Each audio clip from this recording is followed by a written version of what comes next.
పవన్ కళ్యాణ్ గారు అసలు విషయం చెప్పేశాడు. తన సినిమా టికెట్ల రేట్లు పెంచుకునే మోడల్ ఏంటో కూడా అధికారికంగా ఇండైరెక్ట్గా వెల్లడించేశాడు. ఎలా పెంచుకోవాలి, ఏ విధంగా పెంచుకోవాలో డైరెక్ట్గా చెప్పకుండా ఇండైరెక్ట్గా అధికారికంగా వెల్లడించాడు. తన సినిమా అయినా సరే టికెట్ ధరల పెంపు కావాలంటే ఫిలిం ఛాంబర్ ద్వారానే ప్రభుత్వాన్ని సంప్రదించాలి అని చెప్పేసి పవన్ కళ్యాణ్ గారు నిన్న అఫీషియల్గా అనౌన్స్ చేశాడు as a deputy chief minister. రాష్ట్ర సినిమాటోగ్రఫీ శాఖ ఎప్పటికప్పుడు సమన్వయం చేస్తుంది అని చెప్పేసి కూడా ఆయన వెల్లడించాడు.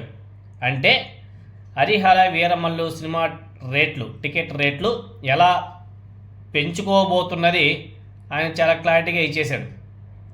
తెలుగు రాష్ట్రాల్లో సింగిల్ థియేటర్లు మూసివేస్తున్నారు అనే వార్తలు వచ్చిన వెంటనే ఆంధ్రప్రదేశ్ నుంచి డిప్యూటీ సీఎం పవన్ కళ్యాణ్ గారు టాలీవుడ్ రిటర్న్ గిఫ్ట్ ఇచ్చింది, దానికి థ్యాంక్స్ అని చెప్పేసి స్పందించిన విషయం మనకందరూ కూడా తెలిసిందే. అదే సమయంలో ఇక నుంచి వ్యక్తిగత సంప్రదింపులకు ఛాన్స్ ఉండదు, తన సినిమాకు నేరుగా టికెట్ల రేట్లు పెంచుకుంటే విమర్శలు వస్తాయనే పవన్ కళ్యాణ్ ఇక నుంచి పరిశ్రమ తరపున అధికారికంగా వస్తేనే రేట్లు పెంచుతాం అనే మోడల్ని సడన్గా తెర మీదకి కూడా తీసుకొచ్చాడు పవన్ కళ్యాణ్ గారు.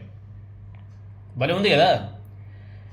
ఇదే విషయాన్ని టాలీవుడ్ వర్గాలు కూడా వెల్లడిస్తే దాన్ని మనం నిన్న చెప్పుకోవడం కూడా జరిగింది. ఇప్పుడు పవన్ కళ్యాణ్ గారు కూడా ఇదే విషయాన్ని అధికారికంగా వెల్లడించాడు. నిన్న పవన్ కళ్యాణ్ గారి కార్యాలయం అంటే డిప్యూటీ చీఫ్ మినిస్టర్ గారి కార్యాలయం ఇదే అంశం మీద ఒక ప్రకటన కూడా విడుదల చేసింది.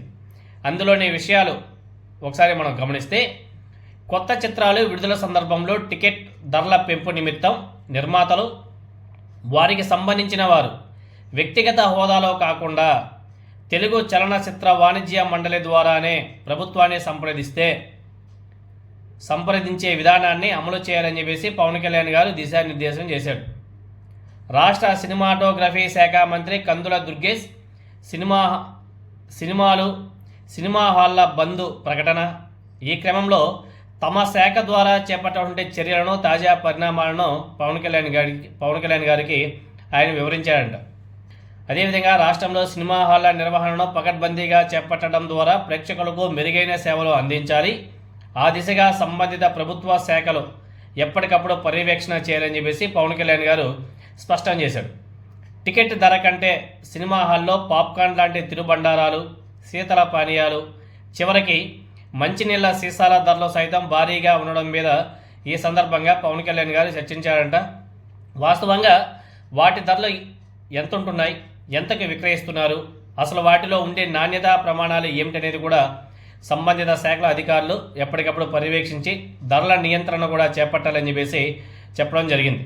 రాష్ట్ర వ్యాప్తంగా మల్టీప్లెక్స్లు, అదేవిధంగా సింగిల్ స్క్రీన్లలో ఆహార పదార్థాల విషయంలో, అదేవిధంగా శీతల పానీయాల వ్యాపారంలోనూ గుత్తాధిపత్యం సాగుతుందనే విషయం కూడా ప్రభుత్వం దృష్టికి వచ్చినందున దీని మీద కూడా విచారణ చేపట్టాలని చెప్పేసి సినిమాటోగ్రఫీ శాఖ మంత్రికి పవన్ కళ్యాణ్ గారు సూచించారు.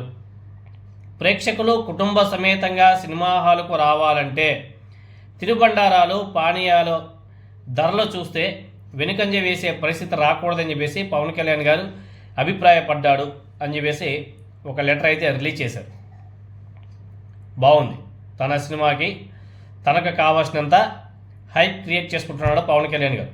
అదేవిధంగా సినిమా టికెట్ల రేట్లకు సంబంధించి కూడా తనకి ఏ విధంగా కావాలంటే డైరెక్ట్గా కాకుండా ఇండైరెక్ట్గా పెంచుకుంటూ పోతున్నాడు. ఆల్రెడీ నిన్న ఒక్కరోజే ఏపీ వ్యాప్తంగా థియేటర్లలో తనిఖీలు, రెవెన్యూ, అదేవిధంగా పోలీస్ అధికారుల joint operation, deputy CM Pawan Kalyan గారి ఆదేశాలతో థియేటర్లలో సోదాలు, థియేటర్లో తీసుకున్న సేఫ్టీ మెజర్స్, సరైన సదుపాయం లేని థియేటర్ల వివరాలన్నీ కూడా సేకరించారంట. థియేటర్ క్యాంటీన్స్లో ధరల పట్టిక, ప్రేక్షకులకి ఏ రేటుకి అమ్ముతున్నారని దాని మీద కూడా ఆరా తీస్తున్నారంట. దీనిలో భాగంగా ఇప్పటికే అప్రాక్సిమేట్గా 30 థియేటర్లని క్లోజ్ చేసేసారంట. దీని మీద సోషల్ మీడియాలో కూడా భిన్నాభిప్రాయాలు కూడా వ్యక్తమవుతున్నాయి. పవన్ కళ్యాణ్ గారికి ఏమైంది, పవన్ కళ్యాణ్ గారు ఒక శాడిస్ట్ లాగా తయారైపోయాడు,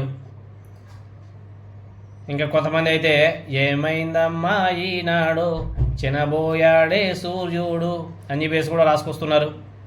ఇంకొంతమంది ఏపీలోని థియేటర్లలో కొనసాగుతున్న తనిఖీలు, మరో 30 థియేటర్లు క్లోజ్. ఇంకొంతమంది కామెంట్స్, పిచ్చోడి చేతికి రాయి ఇస్తే దండం పెడతాడా, రాయితోనే కొడతాడు అని చెప్పేసి ఇంకొంతమంది కామెంట్స్. తర్వాత జనసేన పార్టీకి సంబంధించినటువంటి వాళ్ళ అభిమానులే వాళ్ళంతా కూడా ట్వీట్లు చేస్తున్నారు.